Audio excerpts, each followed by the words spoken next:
In an RV service bay in Ohio, a tech pulls the valve cover off a 3-year-old motorhome and finds it caked in hard black carbon. 10 feet away sits an 8-year-old rig with triple the mileage. Engine bay clean enough to eat off. Same modern decade, same fuel, completely different insides. Owners assume newer means safer. The chassis under your motorhome says otherwise, and the difference comes down to one part nobody ever checks. Here's what almost nobody selling you a motorhome will explain. Modern RV engine isn't one thing, it's at least 4 completely different engineering philosophies, bolted under 4 completely different kinds of RVs, and they're aging in opposite directions. Figure out which one is under your floor, and you've just learned more about your rig's future than any brochure ever told you. Start with the clue that shows up first, because it's the loudest. Owners of Transit Cutaway Class Cs, the Ford Transit-based rigs running the 3.5-liter EcoBoost V6, have been reporting rough idle, hesitation, and check engine lights on units barely out of warranty.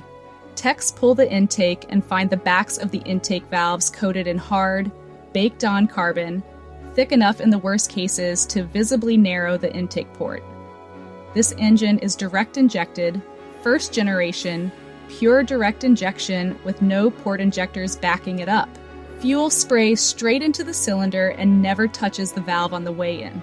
For 50 years, port-injected engines got a free wash every time they ran, gasoline rinsing the back of the valve as it passed on its way to the chamber. Direct injection deleted that wash entirely. Nobody designed the old system as a cleaning mechanism. It was an accident, and the accident quietly did a job engineers didn't know they were relying on until it stopped happening. Owners on this exact chassis have been comparing notes on the fix for years. Pull the intake manifold, blast the valves clean with crushed walnut shells, and hope the deposits don't come back before the next long trip. That explains the valves. It doesn't explain what shows up on the dipstick. Owners of the same EcoBoost chassis rigs have reported oil level climbing between changes, smelling faintly of gasoline. Fuel slips past the rings during cold starts when the injector runs rich to warm the engine up and settles in the crankcase instead of burning cleanly away. On a car doing steady highway miles every day, that fuel evaporates back out through the ventilation system before it ever accumulates. An RV rarely gets that chance. It sits parked for weeks or months, then runs a short hop to the dump station or the propane fill, never reaching full operating temperature long enough to boil anything off. Owners on transit forums describe exactly this pattern. Oil that keeps climbing on the dipstick between changes, a faint gasoline smell nobody notices until an oil analysis flags it, sometimes a full year after the symptoms started. Now walk across the lot to a different kind of modern motorhome, and the story flips.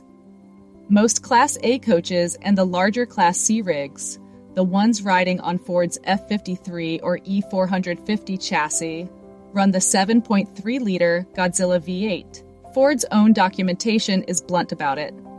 Godzilla uses port fuel injection, not direct injection, the same 50-year-old valve washing layout the passenger car world mostly walked away from a decade ago. That wasn't an oversight. It's the same chassis family underneath Super Duty pickups and box trucks, vehicles built around towing, hauling, and running, wide open for hours at a time, duty cycles where a clogged, carbon-choked intake is a warranty nightmare Ford had already priced in. Engineers kept the old, self-cleaning layout specifically for the vehicles least able to tolerate the new one's failure mode, and the reward is right there on the teardown bench. Fewer valve jobs, fewer catch can conversions, and coaches still idling smooth well past the point an EcoBoost-based rig might need its intake pulled apart. There's a third chassis in this story, and it quietly makes the same bet from a completely different direction. Winnebago's smaller Class B and Class C rigs, the Travato and the Viva among them, ride on the Ram ProMaster, powered by Chrysler's 3.6-liter Pentastar V6. Automotive coverage of the Pentastar's own development is explicit. Chrysler deliberately declined to move the engine to direct injection, even as Ford, GM, and Toyota all made the switch industry-wide, and analysts at the time read the decision as a hedge against tightening EPA particulate rules aimed squarely at direct-injected engines. A V6 built originally for minivans and Jeeps ended up, almost by accident, being one of the more carbon-resistant engines you can put under a camper van. Chrysler wasn't chasing a reliability halo here. It was protecting a powertrain it didn't have the budget to redesign twice, and the RV world inherited the upside for free. Then there's the fourth chassis, and it breaks the whole pattern, because it isn't fighting the same battle at all. Mercedes Sprinter-based coaches run a diesel, the OM642 or OM651, and diesels don't have a port versus direct injection debate. Diesels have always injected directly since the day the technology existed. The carbon story on a Sprinter shows up somewhere else entirely. The EGR valve, the part that recirculates a measured dose of exhaust back into the intake to cool combustion and cut nitrogen oxide emissions.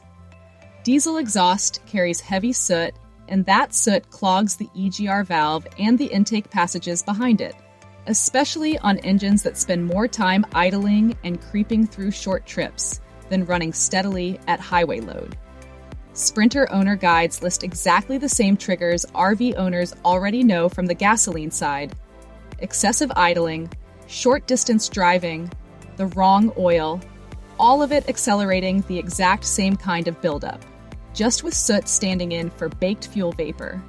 So step back, and the real question of this story isn't do modern engines get dirty? It's why 4 engines, all built in the same rough decade, all sold under the same motorhome label, ended up fighting 4 different versions of the same fight. The answer traces back to 1996, when Mitsubishi launched the first mass-produced direct injection gasoline engine and quietly discovered the carbon problem a generation early. The industry treated it as a one-brand oddity and mostly moved on. It wasn't. It was waiting for fuel economy rules to force everyone else's hand.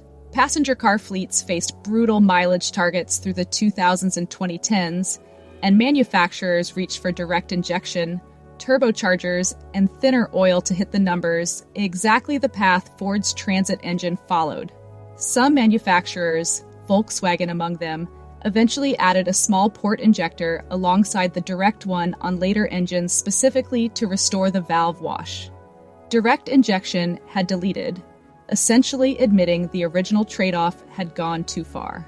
Heavy chassis platforms like the F-53 answered to a different rulebook entirely, built around payload and towing certification rather than passenger car mileage targets, which gave Ford's engineers room to keep the boring, reliable technology exactly where the duty cycle punished failure hardest. Chrysler's engineers, watching the same particulate rules approach from a different angle, simply never made the jump at all. And the diesel chassis was never part of that argument to begin with, because its emissions fight was fought with an EGR valve and a particulate filter instead of a fuel injector. The RV-specific twist makes all 4 stories worse or better, depending which chassis you own. A motorhome doesn't live like a commuter car. It sits parked for weeks, gets driven hard and long on a highway trip, then sits again for weeks more. That pattern is brutal for a direct-injected gasoline engine already prone to fuel-diluted oil, because storage is exactly when condensation and unburned fuel accumulate fastest. And a short trip to the fuel station never boils either one back out before the engine shuts off again. It's just as brutal for the diesel's EGR valve, which clogs fastest under the same short-hop, low-load driving. But that same stop-and-go then highway rhythm is close to ideal for a port-injected V8 or V6. Every cold start still gets the valve washing benefit direct injection deleted, and long highway stretches get the oil fully up to temperature, driving off whatever moisture crept in during weeks of storage. The identical ownership pattern that quietly punishes 2 of these chassis is close to the exact thing the other 2 were built to shrug off. This is usually the point where nostalgia takes over, so it's worth handling the nostalgia honestly first. The old vintage RV engines tuners and full-timers still chase today the naturally aspirated Toyota and GM V8s and inline sixes from the 80s and 90s really were simpler and, in a specific sense, more forgiving. Big displacement making modest power under light tune, port-injected, running conservative clearances, is machinery that was barely trying, and machinery that's barely trying lasts a long time. But the past deserves scrutiny too. Toyota itself went through a well-documented sludge crisis with certain V6 and four-cylinder engines from the late 90s and early 2000s, oil turning to thick sludge and choking passages well before its time, a settlement that eventually covered millions of vehicles. Old engines could fail, and old engines did fail for their own specific, fixable design reasons. The difference is that a straight 6 from 1994 failing from sludge and a Transit EcoBoost coating its valves in 2024 aren't the same kind of problem at all. One was a mistake. The other is the cumulative, foreseeable cost of an entire industry chasing a fuel economy number at the same time, a cost paid in carbon instead of dollars on the sticker. None of this means the Godzilla or Pentastar coaches are bulletproof, or the EcoBoost and Sprinter ones are doomed. RV service guidance backs up what the teardown evidence suggests regardless of which engine is under the hood. An RV that sits should still be started monthly and run until it hits full operating temperature, then kept there for 30 to 60 minutes, not just idled in the driveway for 5. Mechanics across multiple RV brand forums say the same thing about storage prep. Change the oil before a long sit rather than after, because acid and moisture accumulate in oil left sitting still, regardless of injection type. If you're shopping for a used transit-based coach specifically, an oil analysis and a borescope look at the valves before you buy tells you more than any odometer reading.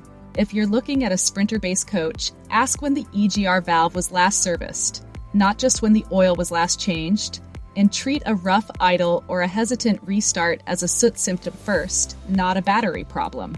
Quality fuel with strong detergents helps every one of these engines, gasoline or diesel, and a dipstick that reads high instead of low is worth more attention than most owners ever give it.